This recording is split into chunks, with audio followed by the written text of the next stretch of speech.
Yeah, thank you for coming here, both of you. New to your district about 2 years ago, and I quickly learned that your Christian faith is very important to you. Now, as a secular individual and one that truly believes in religious freedom for all Iowans, I respect that. I respect anybody's right to believe whatever they want.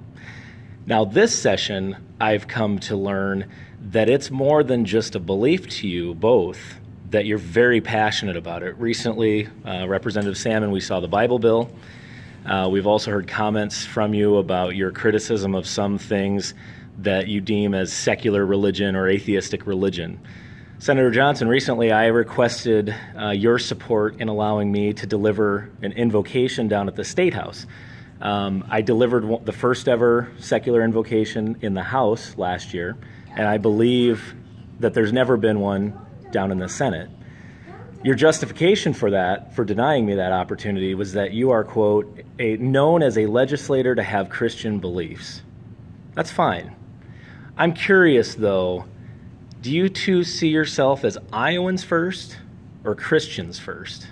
Because based on the way that I've seen the bills come through and my own personal experiences, I'm actually not sure what is more important to both of you. I want to answer that. First, I want to say, there's any day that could go by, I get to say about a half dozen things that I wish I could take back. And then there's another half dozen things that I wish I would have said. And what I said was absolutely true to you.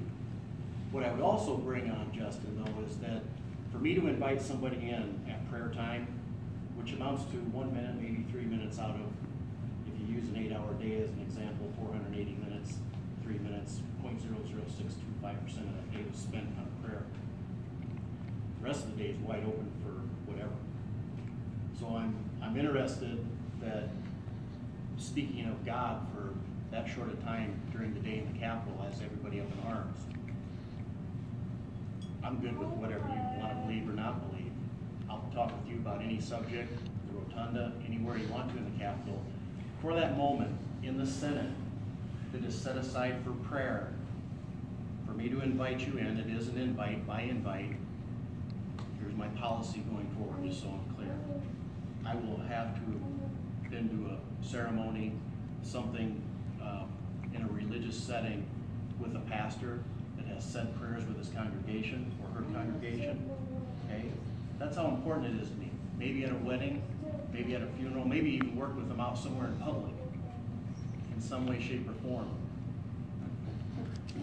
So I just wanted to be clear with that, Justin. And my family and I took on some ridicule from that. My family and I were called socialist Nazis. I was called the goon face, and I might be. Okay, I can poke fun at myself too. So we took that on, and I will say I'm a Christian. I love to be a Christian. Justin, I love you dearly. I don't know what else to say. Okay, so in our exchange, if you don't mind me jumping in, you said that supporting my right to take part in a process down in the state capitol would be the same as you supporting abortion. Something like that. I don't know what exactly I said, but it's out there on social media if you all want to look at it. So that is absolutely how I feel. I would be against abortion whether I was a Christian or not. I'm saying I'm a defender of life. Okay? Take religion out of it. There's an unborn baby. Well, let's not go down that rabbit hole. My question, though, is there are conservative atheists that are against abortion. You would deny them the opportunity to take part in state government as well? Justin, I just explained to you, when I invite someone in for prayer, I will have to have been to their congregation, heard them pray with their congregation, work with them in public somehow, shape, or form. That's how important prayer is to me. When we pray to God, I want to be with a pastor that I've known or worked with somehow, shape, or form. But you realize that process is not a prayer for secular individuals like myself. I pray for everyone. Right. When I pray to God, I pray for everyone, Justin. I've prayed for you numerous times. Would you accept a Muslim?